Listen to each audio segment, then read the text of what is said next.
Today we're going to be talking about the justice of God as opposed to the mercy of God. And before we explore this, I want you to get clear in your mind that whatever God is, He fully is. So if God is patient, He is truly and perfectly patient.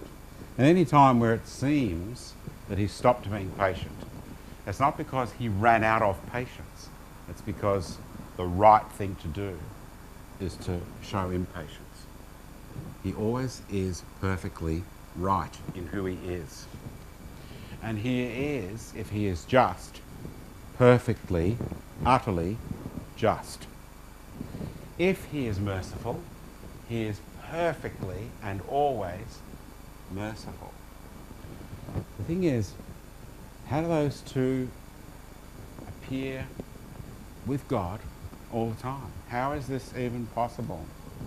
Doesn't it seem that one has to give way to the other? I mean, we do want a just God. And when we hear about some pedophile or some serial rapist or a murderer or whatever, it burns within us. Where's God? Where's the justice? How is this and when is this going to be put right? And we hate it if we go to a school teacher or a policeman or whatever and report something and they don't seem to do anything. We get angry with the courts for issuing ridiculous sentences for serious crimes. We go, where is the justice? We want justice. And we want a God who is just. It's in our nature because we're made in His image.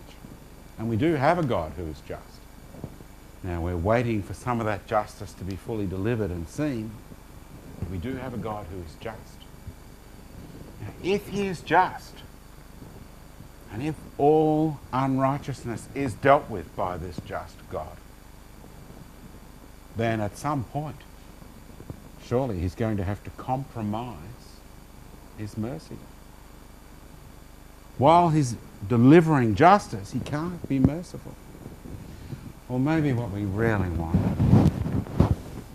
is a loving and merciful Father who is always forgiving of all sin, who would never harm another soul, who loves, watches over and cherishes everyone, and is always merciful, would never punish anybody, and is deeply gracious and loving and kind. We want this kind of God for ourselves, don't we? We want the justice of God for those sinners. We want the mercy of God for ourselves. The point we're on about here is, how can He be both? Doesn't one have to give way to the other? Let me illustrate with the judge on the bench. Now, the judge's job, as he sits on the bench, is to uphold the law. Thank you. He's got his gavel, and bang! He administers the law. And he must act justly. Now, brought before him, let's say, a single mother in Depression times in England, starving to death, who steals a loaf of bread to feed her young daughter who's going to die of starvation. How is this judge going to deal with this woman who stole bread to save her child from dying of starvation? Will he be merciful and kind? I mean, this is a desperate situation and calls for some mercy. And yet the law forbids stealing. What kind of a judge says, oh, well, you broke the law and you stole, but oh, well, it was justified because of the circumstances, so, stuff the law. How's he going to deal with this? How's he going to uphold the law and yet recognise the need for mercy?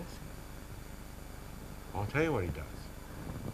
He hears the evidence, he takes his hammer and bangs it down, and he says, guilty. Fine, £10 or 30 days in prison. Then he reaches into his wallet, takes out £10, and he pays the bailiff. See, what the judge has done in this case is he's been just and he's been merciful. Now, how does God do this? How does God be just and merciful? How does he be just and merciful? How does he be just and merciful? See the picture? Can you see how there's only one way that perfect justice and perfect mercy can come together? It's in the death of Jesus Christ. It's in that place where he himself takes the punishment for sin, so that we who are unrighteous can be shown the mercy of God. And yet, the guilt of our sin is paid for. It's paid for by Christ. Justice and mercy, perfectly shown. It's only possible in one place.